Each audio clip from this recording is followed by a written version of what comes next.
Основним документом навчально-методичного забезпечення курсу, передбаченим освітнім законодавством, є робоча програма навчальної дисципліни, вимоги до змісту якої встановлені державним стандартом. Таку програму учитель може скласти на базі модельної програми, яку запропонував наш авторський колектив, або працювати за нашою модельною програмою. Авторський колектив розробляє навчально-методичне забезпечення до модельної програми. Ми завершили роботу над підручником та робочим зошитом, запропонували вам орієнтовне календарно-тематичне планування. Працюємо над складанням завдань для тематичного контролю, порадами щодо оцінювання і систематизуємо додаткові матеріали для учня та учителя. Отже, на початок навчального року на допомогу учителеві, який обере нашу модельну програму, ми запропонуємо підручник, календарно-тематичне планування, робочий зошит, завдання для тематичного контролю, поради щодо оцінювання і додаткові матеріали для організації освітнього процесу. Сучасний підручник. Який він? Перш за все, колеги, підручник – це найскладніша книга, а написання підручника – це дуже кропітка праця і величезна відповідальність. Знавці кажуть, що набагато легше написати художню чи науково-популярну книгу. Автори поставили перед собою завдання, щоб він був доступний, навчальний матеріал пов'язаний з практичними завданнями і відслідковували інтеграційні зв'язки. Сучасний підручник, колеги, вже давно не є просто механістичною сумою знань. Він, насамперед, покликаний сприяти розвитку системи мислення, розвивати компетентності. Підручник не просто вчить мислити, він має бути сформований як відкрита система і спонукати учнів спрямовувати свої пізнавальні зусилля назовні. Він повинен мотивувати до пізнання. Обов'язково мають бути завдання, які виштовхують учня за межі підручника. Це сучасний підручник. Завжди знайдеться хоч одне завдання у нашому підручнику, яке буде потребувати відкривання системи, виходу за зовнішню інформацію. І це не лише QR-коди, які виводять дитину за межі підручника. Це мотиваційні завдання, дослідження, проекти про світ і про саму дитину, які спонукають її до пізнання. Для вчителя підручник разом з робочим зошитом – це конструктор, таке собі освітнє лего, з деталей якого він моделює урок. Урок, який відповідає його особистості та індивідуальним особливостям дітей класу. Структура підручника відповідає структурі програми. 5 розділів, які розділені на окремі параграфи – уроки. Розділ 1. Пізнаємо світ науки. Зверніть увагу, назви параграфів сформульовані, як правило, у вигляді ключових для уроку запитань. Як наука змінює світ? Що таке розчинні та нерозчинні речовини? Які є способи зображення Землі? Хто такі безхребетні тварини? Як природа нас надихає?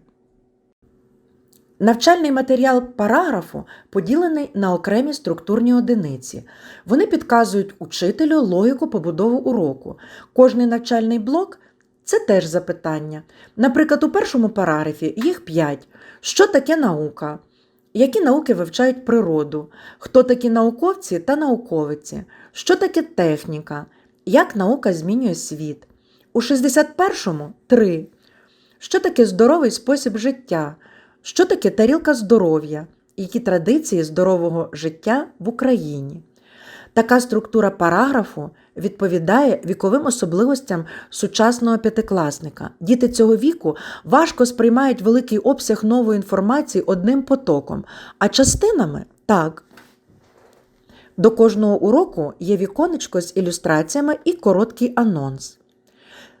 Таблиці, малюнки, запитання розмежовують основний текст і є підказками для вас, як конструювати урок, формувати поняття і компетентності. Урок 1. Коротка інформація про те, що таке наука, і таблиця, в якій наведені приклади наукових термінів і фактів для кожної природничої науки.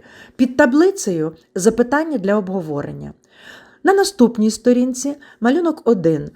Науковий центр Коперніка у Варшаві і Музей науки у Києві. За бажанням ви можете знайти короткі ролики на 1-2 хвилинки і завітати з дітьми у музей, особливо якщо навчання онлайн. І знову запитання до малюнку. Поясни, як рухається велосипед з квадратними колесами. На цій же сторінці розглядаємо піктограми. З'ясовуємо, який науковий факт або термін використав художник і яким природничим наукам вони відповідають.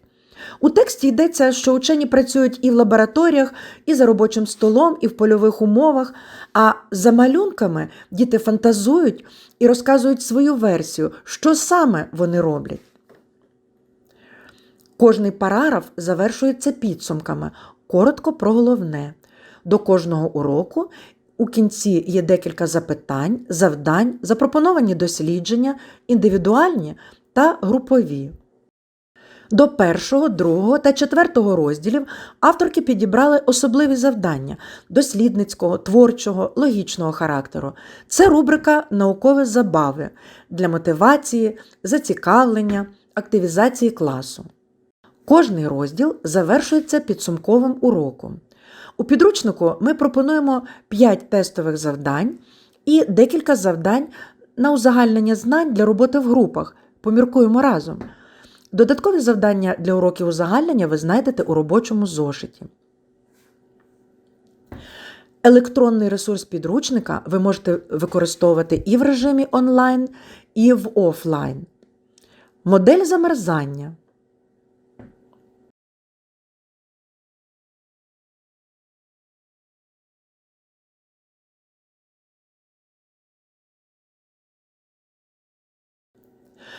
Модель твердого тіла.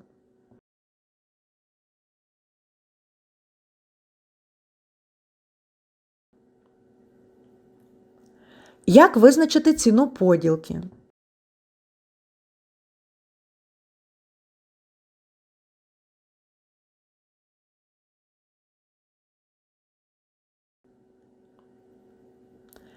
Як виготовити терези?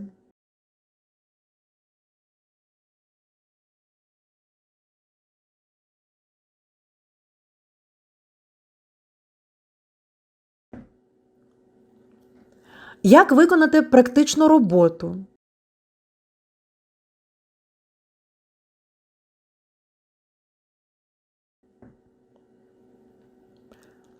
Як утворюється плід вишні?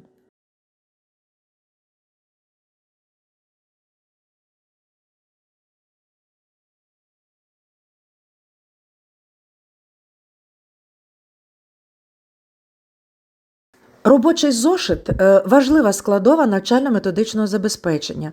Особливо він стане у пригоді під час онлайн-навчання, коли дитині нереально втримати увагу 45 хвилин на моніторі. Зрештою, є санітарно-гігієнічні норми роботи даної вікової категорії дітей за комп'ютером. Ось перша сторінка зошиту. Оцінюй свої успіхи у навчанні.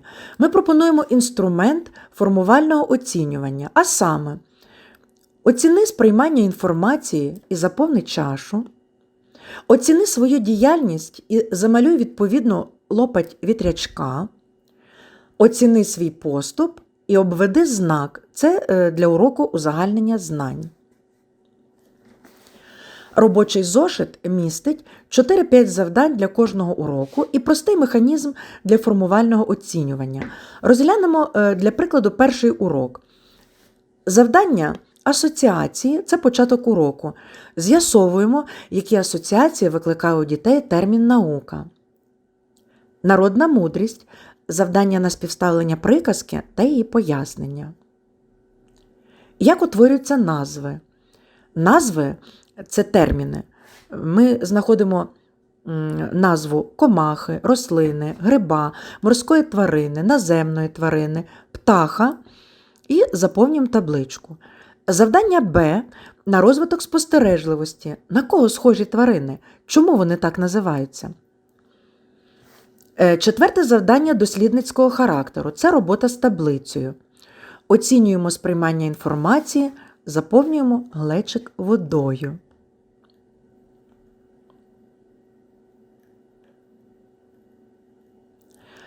Для уроків узагальнення знань є завдання і у підручнику, і у робочому зошиті. Їх досить для конструювання різних моделей уроків і для 2, і для 3-годинного курсу. Обирайте ви, виходячи з дидактичних цілей уроку і підготовленості дітей. Ось декілька варіантів уроків узагальнення у робочому зошиті.